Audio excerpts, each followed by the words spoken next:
secret. And with that, it's time for us to meet our next young genius, and to introduce that person is one of your fellow delegates.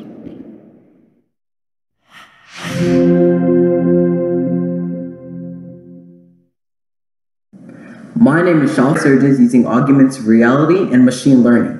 His recent work includes developing a fetal cardiac diagnostics platform to better diagnose congenital heart disease and working alongside a team developing a low-volume blood diagnostic system. He also started a nonprofit organization that provides sustainable energy solutions to impoverished schools in India. His latest project brought solar panels to a school in rural India to provide clean and reliable energy. Krithik, welcome to the Congress of Future Medical Leaders. Well, hello everybody. It's a pleasure to meet all of you, and I'm so happy to be here. So essentially the way I wanted to do this presentation was go through essentially my thought process of how I approach science through a series of collection of childhood stories. So what's the X-Men origin story, so to say? So that's actually a picture of me in, I'm pretty sure, 8th grade when I went flying for the first time. And I was initially really, really fascinated with aviation because I thought it was like the coolest thing ever. So what I was initially doing my research on was actually looking at wingtip structures on aircrafts and how they affected overall performance of lift. So on the right-hand side, you'll notice the 737 MAX 8. It wasn't super infamous back then, but they had just released the split wingtip design. And I was really curious about actually determining how it worked. And that's sort of how my passion for science fairs and conducting research in general started. So where do you even start with something like this, right? So how did I go about it? Initially, what I did was take these foam cutouts and then start modeling them in the shape of that wing, and then using my mom's hairdryer, which I'm sure she wasn't super happy about, at like 2 a.m., and then seeing them sort of just fly out of my hand. And then that was interesting for like maybe an hour or so, and then I wanted to sort of quantitatively understand how they were working. So this presented a problem because the only way that you can actually do that is to use wind tunnels. So, and when I was, 8th grade? So when I was about 12, I reached out to all these different institutions around Colorado that had wind tunnels. So CU Boulder, the Air Force Academy, and a bunch of other places. And they all said no. And my intrigue for understanding how this wingtip worked was so like governing that I just decided to build my own wind tunnel. And that's actually a video of a guy who I saw who had actually built his own wind tunnel. So what I ended up doing was watching the video like a couple hundred times, quite literally, to go frame by frame and figure out what components he was using, and then integrating those systems myself, and then sort of reverse engineering it. And that was sort of my like first experience of working with research, and the gratification of getting results from something like that after doing a substantial amount of research was like one of the best experiences. And this will be a common trend throughout this, is understanding how to overcome obstacles like not getting access to labs or mentors and such. And yeah, I think the best way to describe it is that I felt like a baddie. It's arguably one of the best experiences you can have is working on something that you previously didn't understand and then coming to conclusions on your own volition. And if there's a cherry on top, it's like you may be the first person to have even discovered something like this or other.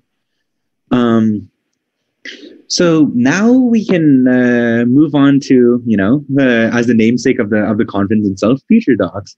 So why medicine? In this photo on the left, that's actually me at a medical conference. That's a $1.5 million surgical robotic arm that automatically aligns itself with the patient to put in screw trajectories. And then on the right is actually an image of my augmented reality headset for determining spinal reconstructions. And that was actually the first night that I saw it when I built everything up and everything was compiling correctly. So I ran upstairs and I woke my mom up, and she was like, she had no idea what was going on, but it was a very enthralling experience. I think the best way to explain my love for medicine is talking about ice cream. So when I was younger, I was really, really like poignant, so to say, about not mixing flavors of ice cream, because I thought that, the best flavors were independently consumed. And then at some point I went to a birthday party, and there was this absolutely devastating experience of someone mixing ice cream. And I was very appalled, and I was complaining to my parents about how I wasn't a big fan of this. And then eventually I succumbed and ate them both together. And I remember this particularly well, but it was chocolate and a salted chocolate chip cookie dough. And I came to realize that instead of like detracting from each of these, it was actually sort of promoting the best in each. So this sort of analogy is really good for understanding how machine learning is, because it's at the intersection of two industries that we don't fully understand. So here's an example that I find really useful from my own experience. Is like the previous wind tunnel project required something called computational fluid dynamics. It's a way of looking at the efficiency and pressures of fluids as they interact with bodies. And that's how we develop airplanes so that they fly as efficiently as possible. But on the other hand, we actually use this pretty commonly in cardiovascular medicine, because we do something called hemodynamic efficiency analysis. And if we sort of break down the word hemodynamic, hemo means blood, and dynamic is just the compositional understanding of the fluid, and then efficiency. So in here, you can actually see how hyperconcentrations of fluid occur within a heart. And the mathematics and the general principles behind them are the exact same principles that we actually use for understanding how airplane wings work. So the best way to think about it is that we commonly say that art imitates life. But as researchers, we have the privilege of quantifying different things that exist around us. And as a byproduct of that, I would argue that if you're a researcher or work anything in science in general, we can actually say that life imitates art, because the stuff that we actually end up doing and quantifying shows us the similarities and parallels that we previously never would have seen. So I'll probably start with this. It's pretty abundantly clear, like especially with the whole coronavirus pandemic and everything, that we don't have all the answers in medicine, and it takes time for us to understand certain biological systems. We don't fully understand cancer, neurological diseases, genetic disorders entirely to our full capacity. And likewise, machine learning is actually supposed to be a mathematical representation of a human neuron and how synapses fire. So we don't fully understand how machine learning works either, because somehow when we randomize our data and we input it into a machine learning model, the results are better than if we just give it to it linearly. But if we take something that we don't understand, medicine, and we take another thing that we don't fully understand, which is machine learning, and we combine them, we get some of our greatest insights in both industries, which is a huge breakthrough, because stuff like the Moderna and Pfizer vaccines heavily rely on something called computational biology to actually validate the results, so that when we start mass releasing them to the public, we have metrics for determining how safe it is and how well it's performing. So now this is probably what I'm most notable for, but it's the one that I had the most fun with. So my spinal navigation project was a rather difficult, conceptually difficult project, but the way that I actually went about it, or like the way that I got inspiration for my project, reverse engineer the way that the Kinect sensor is working, maybe I can actually figure it out. So what I realized was that the sensors were actually doing predictive biomechanical motions. And I realized that the sensor array was actually rather similar to something called a HoloLens. So with a little bit of mental gymnastics here and there, I was like, what if we took the actual machine learning abilities that for understanding radiology and using the biomechanical principles that like roughly is being used in Just Dance, and then integrating it with an augmented reality headset. So when all of these three things came together, it was a very cathartic and like aha moment. And I think the best way to describe this is that like, while you may see projects and talk to people that have very, very sophisticated things and products for titles that you don't understand all of the names for. It can start from the most fundamental of things, and it can literally come from anywhere. And a lot of medical discoveries actually stem from very similar conceptualizations. So Richard talked about this right before I started talking, and I think it's really, really important to understand that research is not a very linear process, and you will face setback after setback. But taking a little bit from WandaVision recently, what is failure if not success persevering, right? So taking a look at this is actually a screenshot of me going through all of the individual listings for Microsoft HoloLens, because I couldn't afford one individually, and reaching out to individual retailers and seeing if they'd let me borrow one.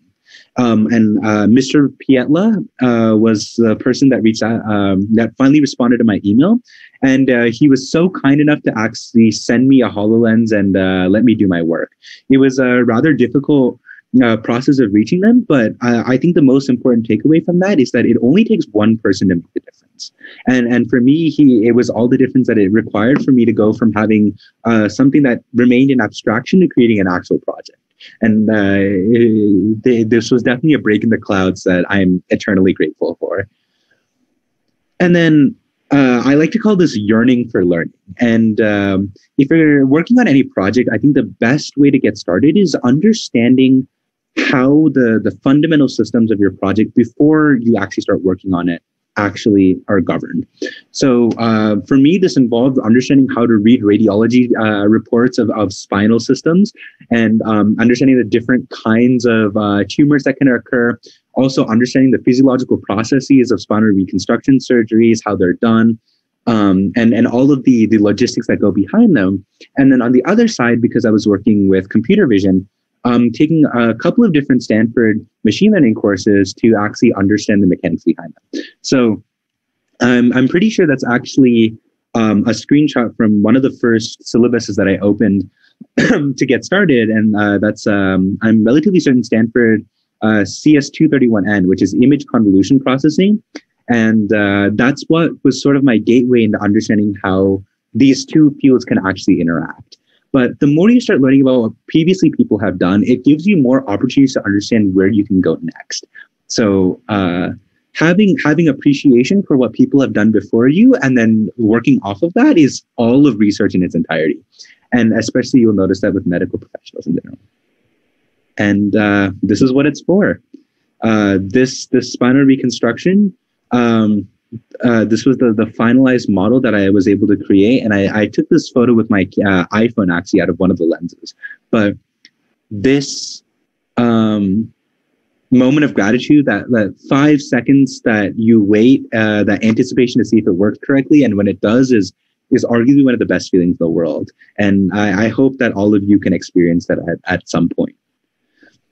I'd just like to quickly close off by saying thank you to all the medical professionals, whether that be actual physicians, computational biologists, pharmacologists, and everyone else that's working and doing their part to help stop this, or at least curtail the effects of this pandemic. And it's been a pleasure to even meet some of these people. And you guys are the next generation of physicians to do this. So that's an incredible feeling of gratification, and congratulations to all of you for taking this opportunity to come and listen to these individuals. Thank you so much, and I hope you enjoyed my talk. Hi, Krithik. How are you? It's such a pleasure to see you.